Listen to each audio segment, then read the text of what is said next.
င်္ဂလာပါရှင်ရန်ကုန်ခေတ်သစ်ရဲ့မနက်ခင်းသတင်းတွေကိုတင်ဆက်ပေးပါမယ်ရန်ကုန်ကိုအလေလာတဲ့နတလင်းကလူငယ်3ဦးလှိုင်သာယာထုံလီစက်ရုံကလုံခြုံရေးလူငယ်တွေနဲ့ရွှေပရိဆရာကိုချစ်ထူးတို့ကိုစစ်တပ်ကစစ်မှုထမ်းအဖြစ်ပေါ်တာဆွဲဖမ်းဆီးထားပြီးရန်ကုန်မှာလူငယ်တွေဟာနေရောညပါစစ်မှုထမ်းအဖြစ်ပေါ်တာဆွဲဖမ်းဆီးခံနေရပါတယ်နောက်ချုံမြို့နယ်ဂုတ်ထိပ်တရားကိုစစ်ကောင်စီတပ်က drone နဲ့ဘုံကျဲတိုက်ခိုက်ဖျက်ဆီးခဲ့တယ်လို့ TNL ကပြောတဲ့သတင်းအပါအဝင်မနက်ခင်းသတင်းတွေကိုတင်ဆက်ပေးပါမယ်ရှင်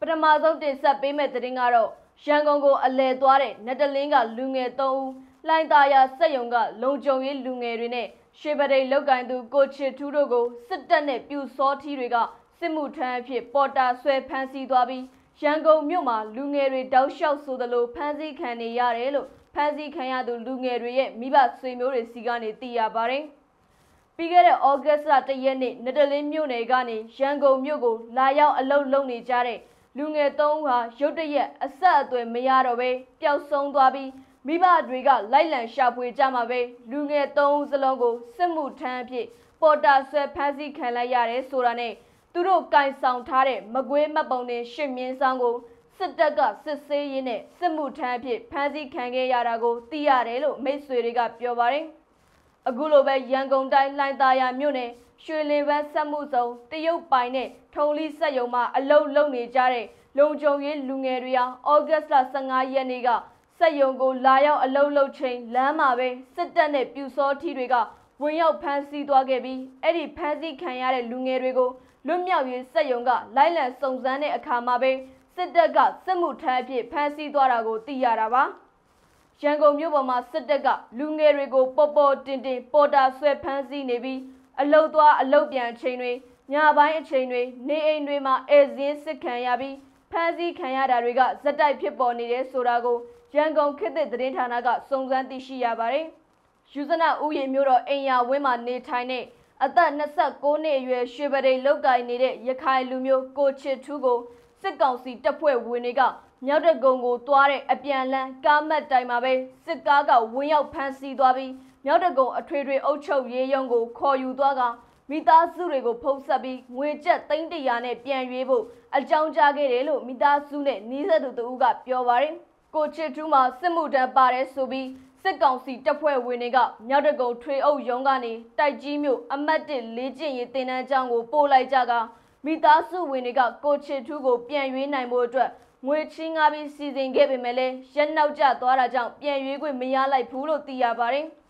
ကိုချစ်ထူးကိုမိသားစုဝင်တွေကစစ်ကောင်စီတပ်ဖွဲ့ဝင်တွေနဲ့မြောက်တကုံထွေအုပ်ရုံးစီမှာတွေ့ခွင့်တောင်းဆိုခဲ့ပေမဲ့လည်းအခုအချိန်ထိတွေ့ခွင့်မပေးသေးပါဘူးရခိုင်လူမျိုးကိုချစ်ထူးဖမ်းဆီးခံရတဲ့တဲ့တင်ကြောင့်ရန်ကုန်တိုင်းမှာရှိတဲ့ရခိုင်တိုင်းရင်းသားတွေကစိုးရိမ်မှုတွေမြင့်တက်နေပြီးသွာလာမှုကိုသတိထားဆင်ခြင်နေရပါတယ်စစ်ကောင်စီကမြန်မာနိုင်ငံအနှံ့ကိုအထူးသဖြင့်သူတို့ထိန်းချုပ်ထားတဲ့မြို့ကြီးတွေမှာရခိုင်တိုင်းရင်းသားတွေအပါအဝင်လူငယ်အများအပြားကိုမတရားဖမ်းဆီးပြီးငွေညစ်တောင်းယူနေတာနဲ့ငွေမရရင်စစ်မှုထမ်းတင်နန်းကိုပို့ဆောင်နေကြတယ်လို့သိရပါတယ်ရှင်တစ်ဖက်မှာလည်းကဘာကျော်ဂုတ်ထိပ်တရားကိုစစ်တပ်ကချိုးဖျက်ပြီးစစ်ကောင်စီလော်ဘီတွေကလိန်လယ်ဝါဒဖြန့်ခဲ့တယ်လို့ TNL ကပြောလာပါတယ်ရှမ်းပြည်နယ်မြောက်ပိုင်းမန္တလေးလာရှိုးရထားလမ်းပေါ်မှာရှိတဲ့ကဘာကျော်ဂုတ်ထိပ်တရားကိုအကြမ်းဖက်စစ်ကောင်စီတပ်က drone နဲ့ဘုံကျဲတိုက်ခိုက်ဖျက်ဆီးခဲ့တယ်လို့ TNL သတင်းနဲ့ပြန်ကြားရေးဌာနပြောရေးဆိုခွင့်ရှိသူလွေးရည်ဦးကရန်ကုန်ခေတ်သစ်ကိုပြောပါတယ်မနေ့ကဩဂတ်စ်လ24ရက်မနက်9:00နာရီခန့်ကနောင်ချိုမြို့နယ်မန္တလေးလာရှိုးရထားလမ်းပိုင်းမှာရှိတဲ့ကဘာကျော်ဂုတ်ထိပ်တရားအနီးက TNL တပ်စခန်းကိုစစ်ကောင်စီတပ်က drone နဲ့လာရောက်ဘုံကျဲခဲ့တာကြောင့်စစ်ကောင်စီရဲ့ drone ဘုံသီးတွေဟာ TNL တပ်စခန်းကိုကြားရောက်မပေါက်ကွဲပဲကဘာပေါ်မှာထင်ရှားကြော်ကြားတဲ့ဂုတ်ထိပ်တရားကိုကြားရောက်ပေါက်ကွဲကပျက်စီးသွားခဲ့တယ်လို့သိရပါတယ်။အဲ့ဒီတရားပျက်စီးမှုနဲ့ပတ်သက်ပြီးအကြမ်းဖက်စစ်ကောင်စီလက်အောက်ခံလော်ဘီအဖွဲ့က TNL တပ်ဖွဲ့ကဖျက်ဆီးခဲ့တာကြောင့်အလျားပေ30ကျော်ပျက်စီးခဲ့တယ်ဆိုပြီးဓာတ်ပုံတွေနဲ့ဝါဒဖြန့်ချီခဲ့ပါတယ်။အကြမ်းဖက်စစ်တပ်က drone နဲ့ဘုံကျဲတိုက်ခိုက်ဖျက်ဆီးခဲ့တဲ့ဂုတ်ထိပ်တရား1896ခုနှစ်မှာစတင်ဆောက်လုပ်ခဲ့ပြီး ပေ2200ကျော်ရှိကမန္တလေးလာရှိုမိရထားလမ်းမပေါ်နောက်ချိုဘူတာနဲ့ကြောင်မဲမြို့နယ်နောင်ပိန်ဘူတာအကြားမှာတည်ရှိတဲ့တရားဒဇင်ဖြစ်ပါတယ်။အကြမ်းဖက်စစ်ကောင်စီတပ်ကကြောင်မဲမြို့ဘက်ကိုဆက်လက်စစ်ကြောင်းထိုးနေတာကြောင့်ကြောင်မဲမြို့နယ်နောင်ပိန်ကျေးရွာအနီးမှာအကြမ်းဖက်စစ်ကောင်စီတပ်နဲ့ TNL တို့ကြားမှာတိုက်ပွဲပြင်းထန်နေတယ်လို့သိရပါတယ်ရှင်။ဝါပြည်နယ်ဘက်ကိုကြည့်ရအောင်ပါ။ဝါပြည်သွေးစည်းညီညွတ်ရေးတပ်မတော် UWSA ထိန်းချုပ်နေပြီးဟိုပန်ခရိုင်နမ်းသစ်မြို့မှာရှိတဲ့ညီနောင်တရားမနေ့ကဩဂတ်24ရက်နေ့မှာတော့ကြိုးကြပျက်စီးခဲ့တယ်လို့ဝါပြည်အခြေစိုက်သတင်းမီဒီယာတွေမှာဖော်ပြထားပါတယ်။မနေ့ကဩဂတ်24ရက်မနက်အစောပိုင်း2နာရီဝန်းကျင်လောက်ကကြိုးကြပျက်စီးခဲ့တာဖြစ်တယ်လို့သိရပါတယ်။ဒီအခြေအနေနဲ့ပတ်သက်ပြီးဟိုပန်မြို့သတင်းနဲ့ပြန်ကြားရေးဌာနတာဝန်ခံကလည်းတရားကြိုးကြသွားတာကိုအတည်ပြုထားပါတယ်။အဲ့ဒီနမ်းသစ်ညီနောင်တရားကိုကန့်တက်မတော် MNDAA ထိန်းချုပ်ထားတဲ့တရုတ်မြန်မာနယ်စပ်ချင်းရွှေရော်မြို့ကိုအဓိကဆက်သွယ်ထားတဲ့တရားတစ်ခုဖြစ်တယ်လို့သိရပါတယ်။ဒါအပြင်ရှမ်းမြောက်မှာညီနောင်မဟာမိတ်၃ဘွဲကဖော်ဆောင်လိုက်တဲ့တစ်တုံညာနှစ်ခုစစ်စင်ရေးတုန်းကဝါတက်ကပြည်သူ့ကာကွယ်ရေးတပ် PDF တွေနဲ့တိုင်းရင်းသားလက်နက်ကိုင်တွေကိုသူတို့ဒေသထဲနေမြေဖြတ်တန်းခွင့်နဲ့အတူသွာလာရေးမှာအဆင်ပြေချောမွေ့စေဖို့အသုံးပြုခဲ့တဲ့တရားတစ်ခုလည်းဖြစ်ပါတယ်။အခုလိုပဲတစ်တုံညာနှစ်ခုစစ်စင်ရေးပထမလိုင်းတဲ့ကွမ်းလုံနမ်ဟူချင်းရွှေရောလောက်ကင်ကပိတ်မိနေတဲ့စစ်ပေးရှောင်ပြည်သူသိန်းနဲ့ချီအောင်အဲ့ဒီညီနောင်တရားကိုအဓိကအသုံးပြုပြီးဝါပြည်နမ်းသစ်မြို့ကနေတဆင့်နေမြေခိုလုံခွင့်တွေရရှိခဲ့ကြတယ်လို့ဝါပြည်သူအခြေစိုက်သတင်းတွေမှာဖော်ပြထားပါတယ်ရှင်။စကိုင်းတိုင်းဘက်ကသတင်းတွေကိုတင်ဆက်ပေးပါမယ်။စကိုင်းတိုင်းကလေးမြို့နယ်မှာထိုးစစ်ဆင်လာတဲ့စစ်တပ်စစ်ကြောင်းကိုတိုက်ခိုက်ခဲ့တာမှာတော့စစ်သားအလောင်း3လောင်းနဲ့လက်လက်10လက်ခဲယမ်းတွေသိမ်းဆည်းရရှိပြီးစစ်တုံးဘတ်တအုပ်ကိုလည်းဖမ်းဆီးရရှိခဲ့တယ်လို့အမတ်1စစ်ဒေသကသတင်းထုတ်ပြန်ထားပါတယ်။ပြီးခဲ့တဲ့ဩဂတ်လ6ရက်နေ့ကနေဩဂတ်လ15ရက်နေ့အထိကလေးမြို့နယ်နန်းဆောင်ပုကျေးရွာကိုတပ်က30ကဗိုလ်မှူးတမ်းမင်းထိုက်ဗိုလ်ကြီးထိုးလင်းသူနဲ့စကခ30လက်အောက်ခံခမာရ363က